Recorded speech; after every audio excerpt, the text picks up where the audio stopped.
Muy buenos días. Continuamos con el curso de Metodología de la Investigación en Ciencias de la Salud. Hoy nos corresponde seguir impartiendo la etapa de planificación, que es la primera etapa dentro del proceso de investigación científica. Dentro de ella vamos a profundizar en aspectos concretos del protocolo de investigación. Le hemos llamado a esta clase parte 3. Impartiremos esta conferencia a los doctores en ciencia Héctor Vallarrevea y Saidel Moreno Martínez. Bien, al finalizar esta clase, ustedes serán capaces de clasificar las investigaciones en salud de acuerdo a ejes convenientes, tanto para situaciones de investigación reales o simuladas, que den una idea de cuál es el diseño de investigación, aún sin que usted haya visto ese diseño. Otro objetivo es que van a ser capaces de operacionalizar las variables acorde a la complejidad o sencillez que éstas posean en ejemplos reales o simulados como vía para su uso en la investigación que usted propondrá al finalizar este curso. Estamos justamente en la parte del método. Si hasta aquí habíamos dicho que se partía de un problema de investigación, que es una laguna de conocimiento, es una interrogante derivada de la incertidumbre que se genera ante determinada situación problemática, que era el por qué o para qué investigábamos. Eso se seguía justamente de los objetivos de la investigación, que era el qué es lo que se espera con la investigación. ¿Qué respuesta se le va a dar al problema de investigación por conducto de la aplicación del método científico? Entonces, ahora vamos a ver cómo nosotros vamos a resolver ese problema y vamos a dar salida a los objetivos del estudio. Ese cómo vamos a hacerlo se denomina método. Se han utilizado en los distintos proyectos diferentes sinonimias. También algunos le llaman métodos, sujetos y métodos, pacientes y métodos. En fin, un conjunto de sinonimias, pero todas reflejan el cómo yo voy a abordar, cómo yo voy a hacer la investigación. Este es un aspecto dentro del documento, del protocolo, y también lo es en el informe final o en cualquier manera de comunicar los resultados de la investigación, donde se va a garantizar la reproducibilidad o replicabilidad de la investigación. Por tanto, aquí se debe decir con lujo de detalle cómo yo voy a abordar la investigación, que aunque no tiene una estructura particular, en general, el método de la investigación parte de contextualizar en tiempo y espacio el trabajo, así como una clasificación a priori de la investigación utilizando ejes taxonómicos convenientes. Esta clasificación no es justamente algo que se hace de manera no pensada, sino es para que el lector, una vez que usted clasifique la investigación, tenga una idea del diseño de investigación, aún sin haber visto el diseño. Por tanto, no es clasificar por clasificar, es buscar una clasificación conveniente, sea a través de un eje taxonómico sencillo o a través de una serie de ejes que se funden buscando una mejor clasificación. Otro elemento es, en el caso de la investigación empírica, hacer alusión al universo o población, que es sobre quien van a caer las inferencias del trabajo, y en el caso del trabajo con muestra, que es lo que generalmente se hace por un asunto eminentemente económico, exponer cómo se va a obtener la muestra, o sea, qué métodos de muestreos probabilísticos o no probabilísticos van a ser los utilizados para tomar la muestra. La operacionalización de las variables, recuérdense que siempre que nosotros medimos ciertos hechos, lo medimos sobre variables. Y esas variables que son características investigadas o observadas en la población deben ser operacionalizadas porque ella en su naturaleza está en un estadio abstracto no medible y necesitan discurrir a través de un cierto proceso que se llama operacionalización para su medición de manera concreta. Se van a exponer los principales métodos específicos, las técnicas y los procedimientos con que van a obtenerse la información que va a dar las respuestas que se necesitan para solucionar el problema. Y un aspecto fundamental que va a estar a lo largo del proyecto, pero que se concreta en su escritura, en el método, es los elementos éticos que han de considerarse, sobre todo cuando se trabaja con sujetos humanos.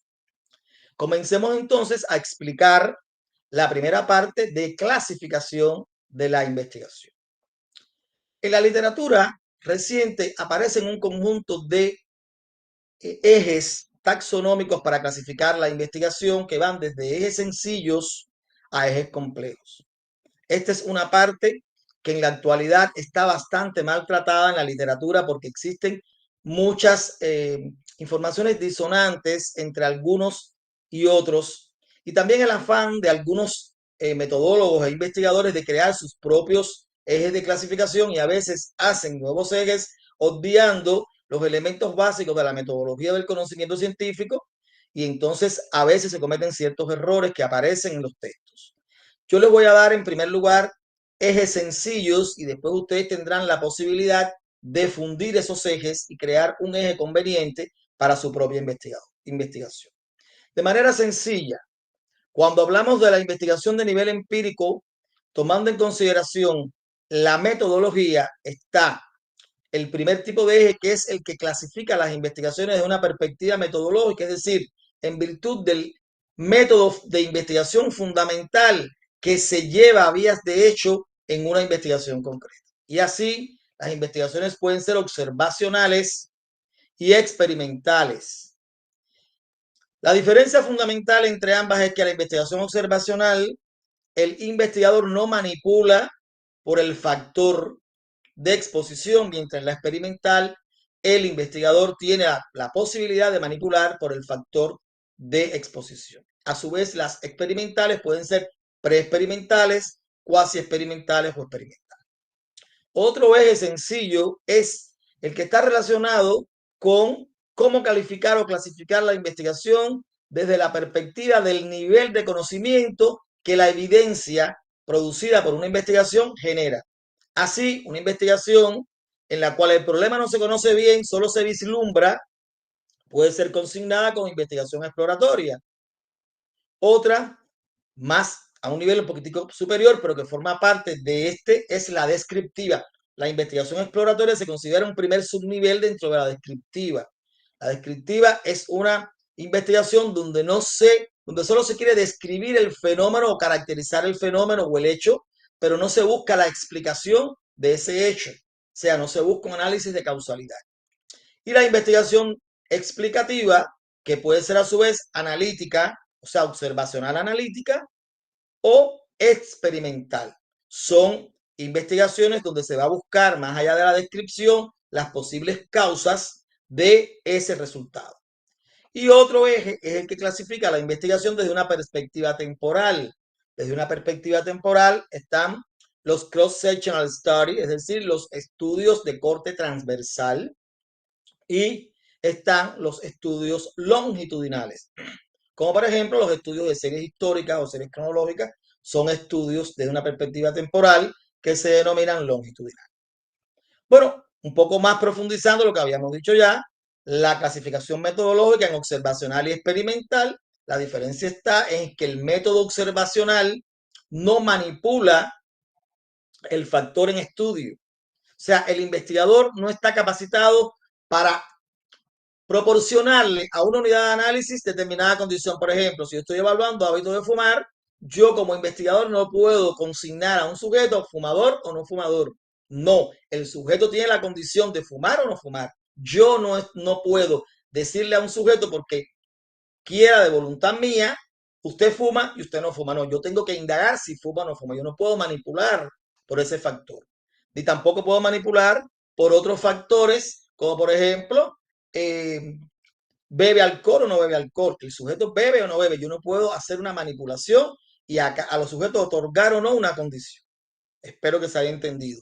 La experimental, por el contrario, el investigador sí está licitado a manipular el factor en estudio. Por ejemplo, si el factor es el tratamiento, digamos, en un estudio de naturaleza pedagógica que estamos probando en dos grupos de estudiantes que tienen un conjunto de criterios de inclusión y exclusión, con respecto a variables que pudieran influir en el resultado y yo controlo por esa vía a través de criterios de inclusión y exclusión. Tengo dos grupos, un grupo que va a aplicar un nuevo método de enseñanza y otro grupo que le aplico el método tradicional. Yo, la escogencia o la selección, generalmente cuando es experimental aleatoria de un sujeto a un tratamiento o al otro, tengo la posibilidad de decidir cuál es el tratamiento que voy a aplicar, digamos, cuál es el método nuevo y cuál es el método tradicional contra el que voy a comparar. Y tengo además la posibilidad de decir cuántos grupos se van a crear, pueden ser dos, pueden ser tres, y esa es una cuestión que yo puedo decidir, que yo para evitar la subjetividad, cuando es experimental puro, hago la selección de los sujetos a los grupos o la inclusión de los sujetos a los grupos de manera aleatoria, por métodos aleatorios. Por otra parte, la clasificación, según nivel de conocimiento acumulado, habíamos dicho, descriptiva y dentro de la descriptiva, la exploratoria, cuando el problema ni se conoce bien, sino solo se vislumbra. Por ejemplo, si estamos nosotros en Sudamérica y vivimos en una población, digamos, cerca del Amazonas y se han mudado, ha habido una emigración desde el Amazonas hacia nuestra región y comienzan a aparecer una serie de enfermedades que no estaban en la población que puedan ser atribuibles a esa invasión de una nueva población. Y entonces sencillamente ahí yo tengo que hacer estudios generalmente cualitativos o mixtos para indagar sobre, para describir o explorar sobre esta nueva situación que ha aparecido o emergido en la región.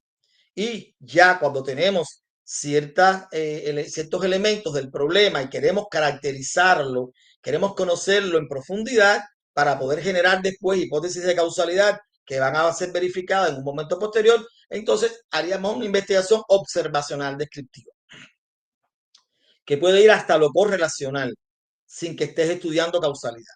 Ya la investigación analítica y la experimental son investigaciones de un nivel explicativo. La analítica es una investigación observacional, donde no se manipula por el factor de exposición.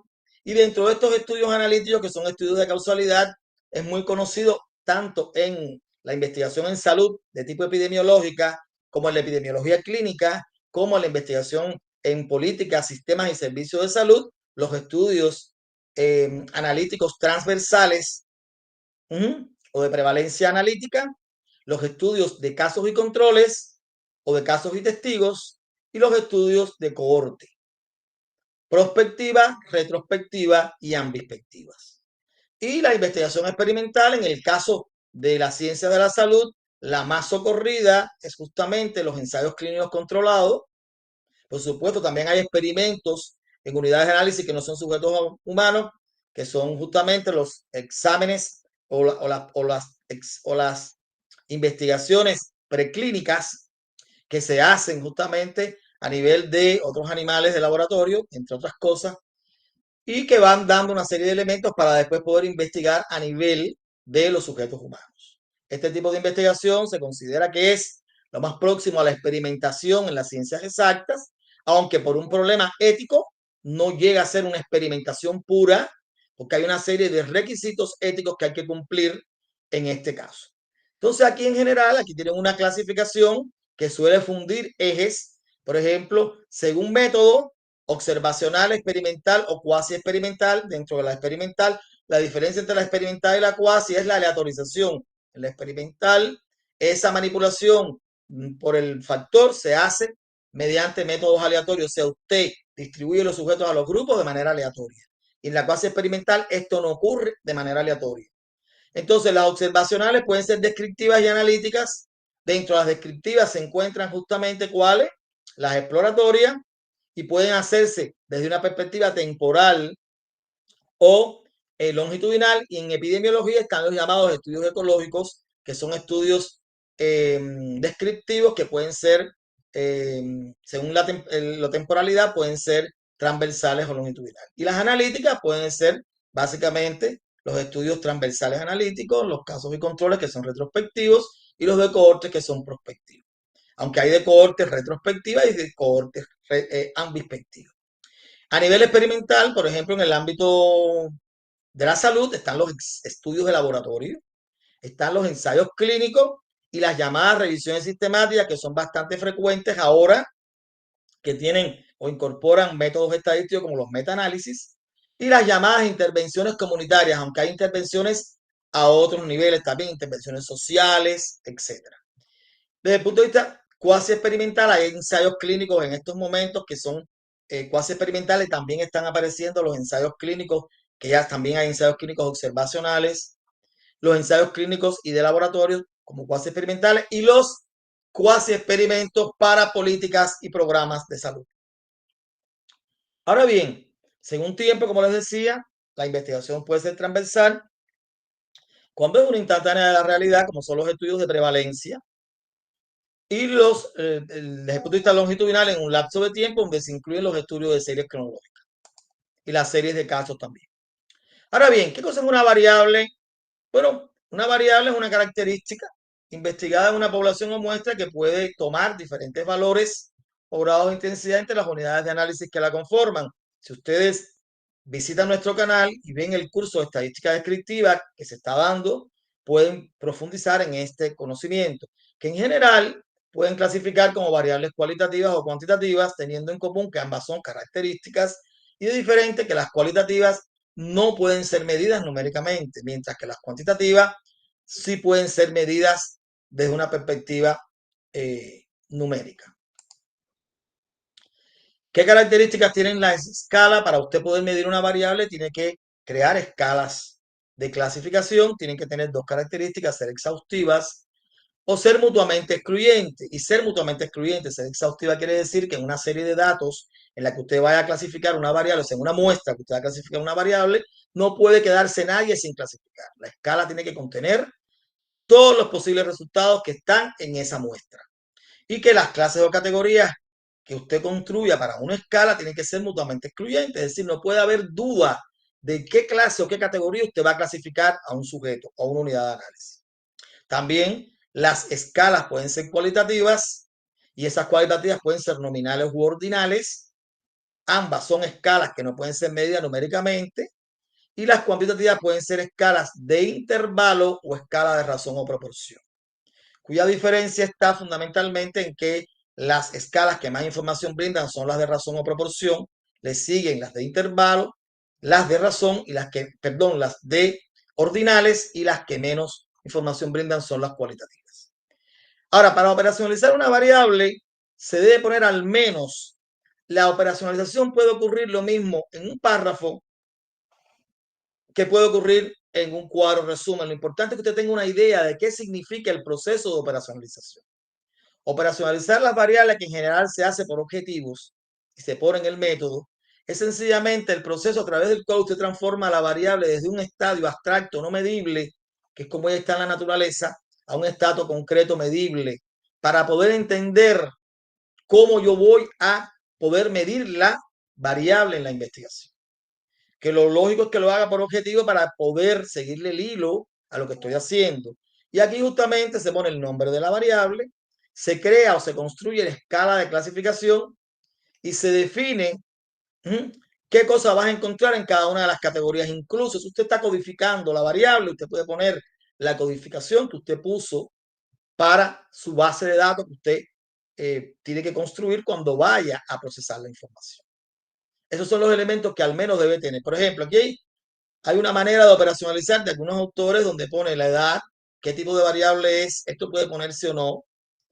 La definición de la variable edad, en este caso la edad la estamos midiendo en años cumplidos en el momento del estudio.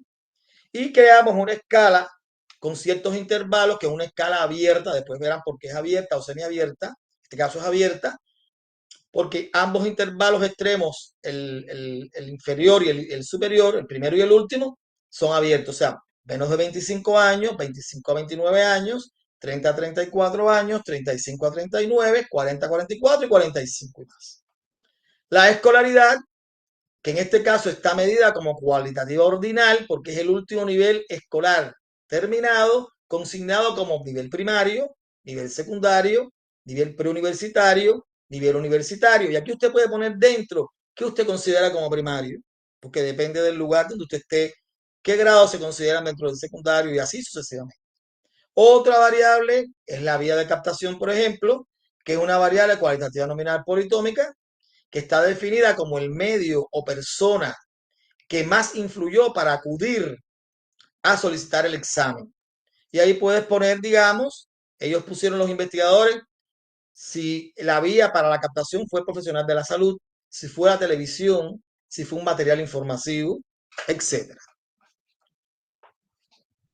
Por ejemplo, puntualidad a la consulta externa, definida como la hora de inicio de la atención en la consulta en relación con la consulta programada, que se puede medir, esto es otra manera de operacionalizar, a través del indicador porcentaje de consultas que comenzaron en no más de 5 minutos después de programado en el periodo evaluado, contra un estándar que es lo que usted quiere para poder evaluar calidad, en ese caso, del 100%. Otra variable en un estudio de calidad sería completitud de la historia clínica, definido como la información sobre la historia clínica, es decir, recogida en la hoja de consulta externa. Y tiene como indicador un porcentaje de historias clínicas completas en el periodo evaluado con un estándar de 98%. O sea, para evaluarlo como bien, tiene que estar por encima del 98%. En general, el método parte del problema de investigación, se trazan los que se ve como interrogantes o hipótesis, se trazan los objetivos que son las metas, que es el estado final del problema objeto de estudio, como yo lo voy a resolver a través de los objetivos que son mis metas. Tengo que poner una serie de definiciones, tengo que clasificar la investigación y tengo que exponer una serie de variables. Es lo que hasta aquí hemos estado viendo. Ahora pondremos una tarea que revisaremos en la clase siguiente, que es del tema de su tesis, clasifique la investigación y operacionalice las variables que ya ha identificado luego de la primera revisión bibliográfica. Usted deberá enviarme por la vía que ya ustedes conocen los resultados de esta tarea para ser revisada y retroalimentados con el resultado de su evaluación. Hasta aquí la conferencia. Le damos las gracias por su participación. Los invitamos a que se suscriban a nuestro canal, que le den acá la campanita para actualizar cada vez que haya un vídeo y que comenten o den like si lo consideran pertinente. Así como que compartan con sus colegas para que se beneficien de toda esta información. Muchas gracias.